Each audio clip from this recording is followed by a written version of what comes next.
보통 이렇게 생각해요. 요번에 6.27 조치로 인해 가지고 최대 6억 원밖에 안 빌려주니까 중저가 지역이 오히려 더 오르고 오히려 고가 지역 영향을 많이 받을 것 같다라고 우리가 이제 상상할 수가 있잖아요. 네, 오늘 빠세 초대석에서는 대한민국 최고의 부동산 전문가라고 할 수 있을 겁니다. 아마 여러분들이 부동산을 관심을 갖기 시작했을 때부터 지금까지 항상 정상에 계셨던 분이시고요. 한 번도 쉬지 않고 지금도 계속 굴곡 없이 항상 그 일을 해오고 계시고 우리한테 정말 많은 해안을 주고 계신 아기곰 선생님 모셨습니다. 안녕하십니까? 안녕하세요. 미국 부동산 요즘 어때요? 미국은 그냥 꾸준히 올라요. 여름이 가장 뜨거우니까 이사철이니까 지금 제일 많이 오르고요. 그다음에 이제 겨울에는 약간 주춤한데, 그러니까 전고점을 계속 뚫고 있어요. 이렇게 해가지고 계속 뚫고 그래서. 그 해마다 6월이 제일 비싸거든요. 그러다가 1월은 제일 싸고 그런데 뭐 해마다 그 동안에 신기한 게 그게 뭐냐면은 우리가 그냥 지난 몇 년간 이제 우리나라 집값이 이제 2022년부터 떨어지가 2022년, 2023년에 많이 떨어졌잖아요. 또 일부 지역 같은 경우는 아직까지도 이제 전고점 회복 못하고 지금 현재 오히려 떨어지는 지역도 있고 그런데 그 2022년, 2023년 집값이 떨어졌을 때. 가장 큰 이슈가 뭐냐면은 미국 금리 인상이었다고요. 그렇죠. 네, 미국에서 금리를 급격히 인상하니까 우리도 금리를 같이 따라 인상하지 않으면은 돈이 외국계 자금이 빠져나가니까 우리도 금리를 올려야 된다. 그렇기 때문에 미국발 금리 인상이 우리 경제 전체에 악영향을 미칠 것이다. 그래서 집값은 당연히 빠질 것이다라고 이제 그런 논리로 인해 가지고 집값이 주춤했는데 그러면 미국이 먼저 올렸잖아요. 그러니까 미국이 더 많이 올리고 지금도 금리 수준이 미국이 굉장히 높거든요. 그 모기지 금리가 우리 같은 경우는 이제 한 4% 그 정도 되는데 미국은 지금 현재 모기지 금리가 6%대예요. 완전 고금리네. 네, 6% 후반이에요. 그러니까 6.8 뭐 거기서 왔다 갔다 해요. 좀 낮으면 6.7, 높으면 6.9가 6.8 정도에서 예. 그게 이제 보통 이제 30년 그 모기지 고정금리 기준으로 해가지고 그 정도 왔다 갔다 하는 미국 사람 제일 많이 얻는 모기지거든요. 그 정도 하는데 그러면은 우리보다 금리도 높고 그다음에 금리 수준도 높고 그다음에 금리 인상 폭도 우리가 훨씬 크고 그러면 미국은 집값이 폭락했어야 되잖아요. 그렇죠. 근데 웃긴 건 뭐냐면은 이제 그 미국에서 이제 금리를 올린 게 한 이제 4년 되거든요. 이제 금리를 올리고 지난 4년간 보게 되면은 우리나라 집값은 오히려 그 기간 동안에 이제 서울 말고 서울은 좀 올랐지만 전국 평균 해가지고 1.9%가 떨어졌어요. 그렇겠죠. 전고점 대비. 그런데 반대로 미국은 같은 기간 동안에 19%가 올랐어요. 그러니까 웃기는 거죠. 실제 정작 금리가 굉장히 많이 오르고 금리 인상이 급격히 된 미국에서는 오히려 집값이 올랐는데 우리나라는 그거에 직접적인 영향을 받는 게 아니라 간접적인 영향을 받는데도 집값이 오히려 악세를 보는 거니까 그게 사실 보면은 이제 그 심리적인 요인이 더 큰 거예요. 현재 시장을 좀 정리해 주시면 좋겠습니다. 아무래도 서울 부동산에 관심 많을 테니까 서울 아파트부터 한번 시작을 해볼까요? 그러면 그 6.27 대책 때문에 이제 집값이 많이 주춤을 하잖아요. 근데 우리가 이제 오해를 하면 안 될 게 집값이 지금 떨어지는 게 아니라 집값 상승률이 떨어지는 거예요. 아, 상승을 하고 있는데 상승률만 떨어지고 있다. 그렇죠. 그러니까 뭐 옛날 같은 경우는 한 주당 무슨 한 2천만 원 올랐다. 그러면은 그게 이제 지금은 1,000만 원, 한 주당 1,000만 원 오르거나 500만 원 오르거나 이렇게 그 상승폭이 줄어들었다는 거지 집값이 떨어지고 있다는 건 이제 아니다라고 할 수가 있고요. 그거는 이제 통계에서도 쭉 볼 수가 있는데 이 지금 현재 보면은 요게 2023년 이제 4월부터 그러니까 집값이 이제 좀 빌빌할 때 그때부터 이제 쭉 이제 한 거거든요. 그래서 최근에 볼 것 같으면은 지금 현재 작년 한 여름에 또 뜨겁게 이렇게 좀 이제 뜨다가 그다음에 좀 또 가을에 또 빌빌빌빌 하다가 이제 올해 그 2월 달 또 3월 달 요때 이제 서울 집값이 바짝 했었죠. 그때 오세훈 시장이 갑자기 토호제를 갖다가 그 4개 동을 푸는 바람에 사람들이 이때다 지금 아니면 투자할 수가 없구나 그래가지고 마구 이제 사람들이 그 다른 지역에 있는 사람들이 이제 서울에 집을 샀었죠 그때. 그러니까 그것 때문에 이제 집값이 올랐다가 그다음에 이제 토호제 재지정하니까 약간 주춤했다가 그다음에 이제 5월, 6월 달엔 집값이 많이 올랐었거든요. 네, 이재명 대통령 취임 축하식 값이 상승이네요. 축하하고 주식도 올라가고. 예, 주식도 올라가고 집값도 올라가는데 그때 이제 사람들 집값 올라간 이유 중에 하나가 네. 규제가 이제 앞으로 강화될 테니까 강화되기 전에 빨리 사놓자라는 이제 그 심리 때문에 그러니까 사람의 조급증 때문에 그런 거거든요. 사실 뭐 천천히 사도 되는데 네.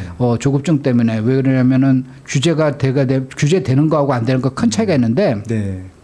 토지가 만약에 들어간다 그러면은 토지가 들어간다 그렇게 되면 반드시 거기에 실거주를 해야 되는 거니까 그렇죠. 지방 분들은 이제 못 사지 말란 얘기잖아요. 그 그렇죠. 지방 분들이 못 산다는 문제가 있고요. 네.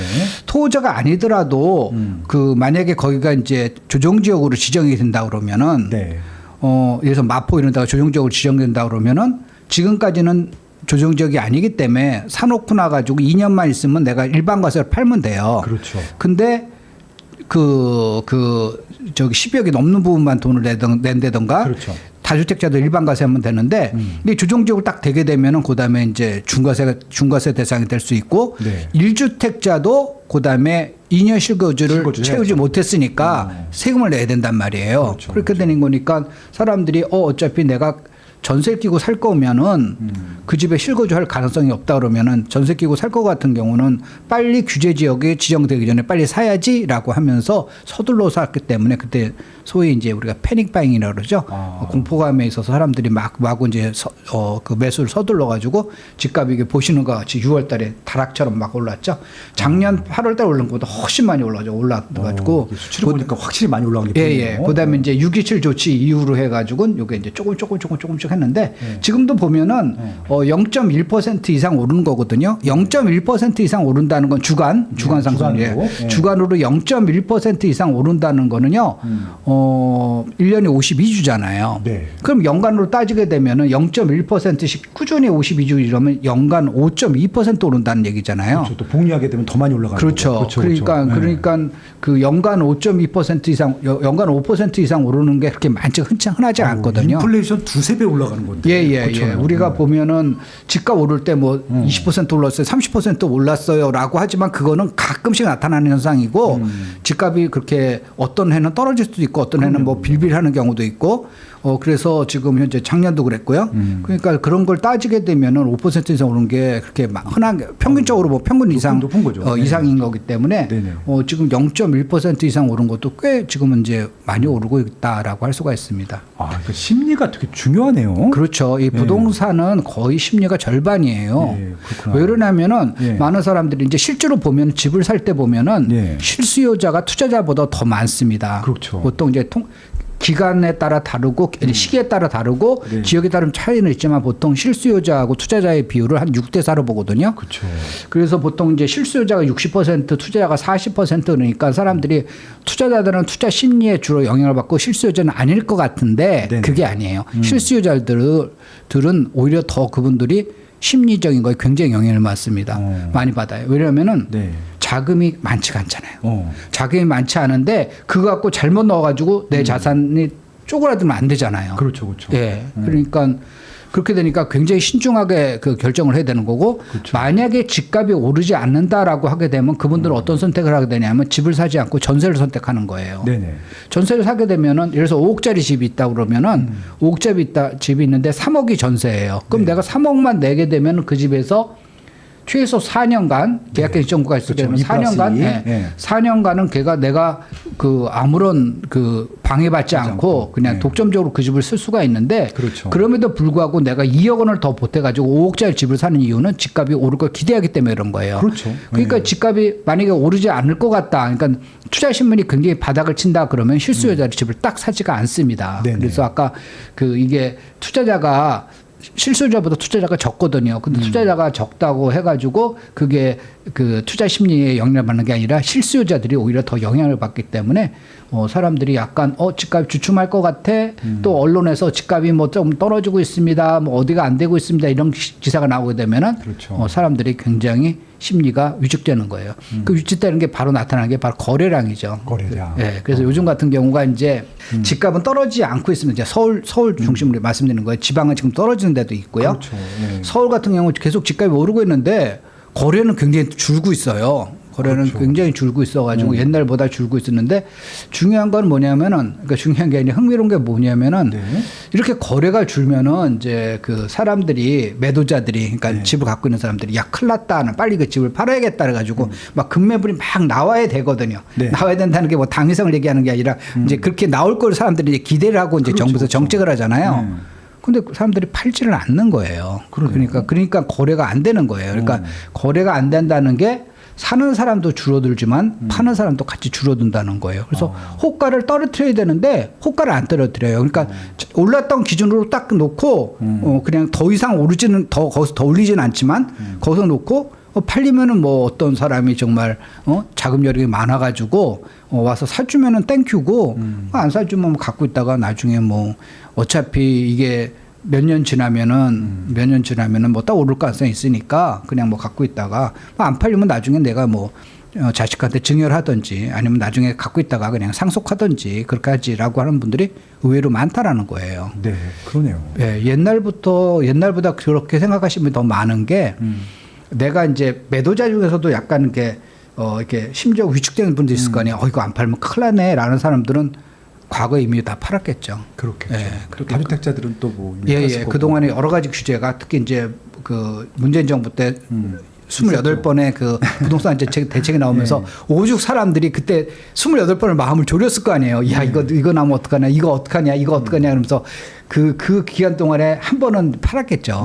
그렇게 마음에 약간 이제 소위 쫄렸다는 분들은 파는 거고 지금까지 안 팔았다는 거는 뭐 그거 안 팔아도 뭐 충분히 뭐 다른 자금이 여유 자금이 있거나 아니면 굉장히 정말 이렇게 의지가 강하다 그럴까 아니면 배짱이 두둑하다 그럴까 그런 분들이 아직까지 좀 집을 갖고 있기 때문에 그분들이 이제 뭐 이렇게 웬만한 규제 갖고 이렇게 집값이 나오기는 좀 쉽지는 않을 것 같아요. 그리고 이제 경험치가 있다 보니까 네. 그때 파셨던 분들 중에 네. 똘똘한 거 파셨던 분들은 다 후회하시는 것 같아요. 병났죠? 예, 오히려 더 마음을 쓰려하시는 것 같더라고요. 네, 엄청 변났죠. 네. 그런 분들 꽤 봤어요. 그래가지고 그때만 하더라도 그러니까 문재인 정부 초기에 이제 정권 바뀌었을 때 집값 떨어진다고 확신하시는 분이 있어요. 미래에서 확신하기가 굉장히 어렵습니다. 그러니까 그렇죠. 제 강의 들으셨던 분도 혹시 이제 아시겠지만 저는 굉장히 데이터를 많이 인용하고 데이터를 분석을 해요. 그걸 왜 하게 되냐면은 혼자 사람이 감이라는 건 굉장히 사실 맞지 않을 수도 있잖아요. 예. 뭐 이게 오래 투자하다 보면 이제 사실 감이라는 게 생기긴 하지만은 그건 사실 굉장히 주관적인 거기 때문에 그래서 여러 가지 데이터를 분석하면서 거기서 이제 시장의 흐름을 갖다가 이제 읽어내려고 그러는 건데 이제 그때 문재인 정권 바꿨을 때 집값 떨어진다 확신을 가진 사람들이 의외로 굉장히 많았어요. 그렇죠. 그래서 집을 갖다가 팔고 자기만 판 게 아니라 자기 그냥 이제 나이가 드신 분인데 자기 자식들 그러니까 뭐 사위죠. 사위도 팔게 하고 아들도 팔게 하고 뭐 이래가지고 주위 있는 사람들 다 팔게 만든 거예요. 막 그래가지고 그래가지고 근데 그 후에 이제 문재인 정권 후에 서울의 집값이 꽤 올랐잖아요. 그러니까 맞아요. 통계적으로 뭐 2021년도에 20 몇 % 올랐다 그러지만 그거는 통계적인 거고 그 정도 오르면은 많이 오른 데는 뭐 50% 오르고 안 오른 데도 있고 두 배 오른 데도 있더라고요. 예, 막 2배 오른 데도 있고. 그래서 문재인 정권 전후로 해가지고 2배 이상 오른 데가 꽤 많죠. 많죠. 그렇게 되니까 이분이 그것만 생각하면은 자기 집도 몇 채를 팔고 그렇게 되는 거니까 지금은 자기 돈 다 합해가지고 옛날 살던 집 한 채 살까 말까니까. 맞아요. 또 팔면 못 사는 경우도 있으니까. 그러니까 또 약 올라서 못 사고 그러니까 더 팔기 어려운 상황이죠. 좋은 것 같아요. 병이 나셨더라고요. 예, 그렇죠. 그래가지고 그런 분들이 있죠. 네, 근데 이제 말씀하신 대로 근데 이게 서울의 모든 아파트나 모든 지역이 다 그런 것도 아니고 지방도 마찬가지고 맞습니다. 올라가는 것들은 확실히 올라가는 게 있고 올라가지 않는 것들이 있을 텐데 그것도 우리가 좀 구분할 수 있을까요? 요즘 그래서 이제 요즘 아까 이제 거래가 좀 줄었다 그랬잖아요. 그 이제 거래 줄은 것 같고 그래서 어느 쪽에 좀 오를까? 그러니까 우리가 이제 거래가 줄면은 우리가 이제 보통 이렇게 생각을 할 거예요. 이렇게 생각해요. 요번에 6.27 조치로 인해 가지고 이 고가 지역은 어차피 고가 지역이든 저가 지역이든 하여튼 6억 원밖에 최대 6억 원밖에 안 빌려주니까 그래서 내가 30억짜리 집을 사는데 6억 원을 빌리면 24억이 필요한 거고 현찰로 뭐 한 9억 원짜리 집을 사게 되면 6억 원을 만약에 한 10억 원짜리 집을 사게 되면 6억 원을 빌려주게 되면 한 4억 원만 있으면 되는 거니까 오히려 그 중저가 지역이 오히려 더 저기 오르고 오히려 고가 지역이 영향을 많이 받을 것 같다라고 우리가 이제 상상할 수가 있잖아요. 그렇죠. 대출 부담이 크니까. 네, 그렇죠. 근데 아주 신기하게도 결과가 거꾸로 나왔어요. 거꾸로. 예. 거꾸로 나와가지고 예. 지금 제가 보여드리는 표가 화면에서 보여드리는 표가 빨간색이 이제 고가 지역이에요. 우리나라 이제 상위권. 예, 집값이 비싼 이제 고가 지역인데 우리나라 고가 지역이 딱 15개가 있거든요. 15개. 네, 15개 중에서 13개가 서울에 있고요. 네. 경기도에 이제 과천하고 분당 그렇게 해가지고 네. 15개가 있습니다. 그래서 그 15개 지역의 이제 공통점이 뭐냐면 그 이제 그 커트라인이 뭐냐면은 거기가 전용 면적으로 해가지고 제곱미터당 1,500만 원이 넘는 지역이에요. 제곱미터당 1,500만 원이 1,500만 원. 넘는. 예. 그래서 15위가 종로예요. 강남구, 그다음에 이제 서초구, 뭐 이제 그다음에 이제 송파구, 용산구 이제 이런 식으로 해가지고 이제 쭉 랭킹 나오잖아요. 근데 성동구 뭐 이런 식으로 쭉 나오는데 하여튼 그래서 1위부터 15위까지가 네. 보통 이제 전용 면적 제곱미터당 1,500만 원 이상인 지역이 이제 고가 지역이고요. 16위는 성남시에 있는 수정구예요. 수정구. 네, 근데 우리가 수정구를 갖다 고가 지역이라고 그러지는 않잖아요. 그렇죠. 물론 이제 위례가 일부가 이제 포함되긴 하지만 위례는 사실 거기 창곡동 일부만 있는 거고 네네. 나머지 지역은 물론 이제 재개발 요새 조금 새 아파트 들어가긴 하지만 그렇게 수정구는 이렇게 고가 지역이 과거부터 이제 하지는 않잖아요. 구도심, 원도심 뭐 그런 얘기하니까 성남. 이렇게 그러는 거니까 이 15위하고 16위 차가 굉장히 커요. 그러네요. 굉장히 컸습니다. 예. 그래서 지금 현재 보면 이제 우리나라 이제 저기 그 15개인데 그 15개 중에서 서울에 13개가 있거든요.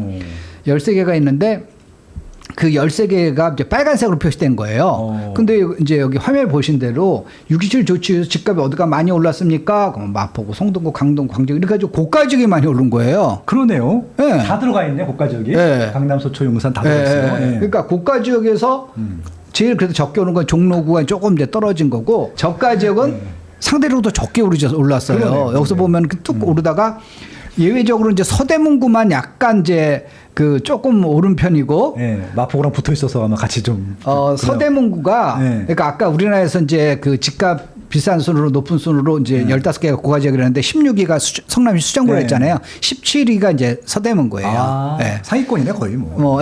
상위권이죠. 고가 지역은 아니더라도 네. 고가 지역을 지향하는 네. 이제 지역이기 때문에 그래서 그런 지역은 같은 건 또 집값이 많이 올랐는데 네. 나머지 우리가 이제 많이 전통적인 저가 지역이라 할 수 있는 노도광이라든가 금강구, 그렇죠. 금광구 이런 데는 중랑구 상대적으로 네. 조금 적게 올랐다라고 할 수가 있습니다. 거래량 거기가 많아요. 근데 그러니까 거래량은 저가 지역이 많고 그다음에 고가 지역은 거래량이 적고요. 네.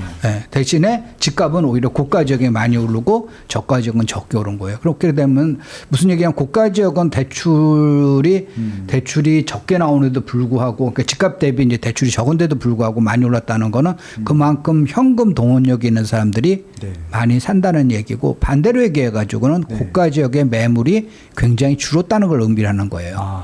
사람들이 매물이 막 나와야지 서로 내가 싸게 팔게 내 거 사줘 이래야지 집값이 떨어지는데 고가 지역에 매물이 많이 줄면서 어차피 고가 지역에 들어가고 싶은 사람들은 뭐 알아서 네가 뭐 대출을 받든 현금 갖고든 네가 자금을 준비를 해와 그렇게 매수자 입장에서 그렇게 얘기를 하는 거니까 지금 현재 보면은 의외로 가격이 떨어지지 않고 오히려 더 많이 오르고 있다라고 할 수가 있습니다.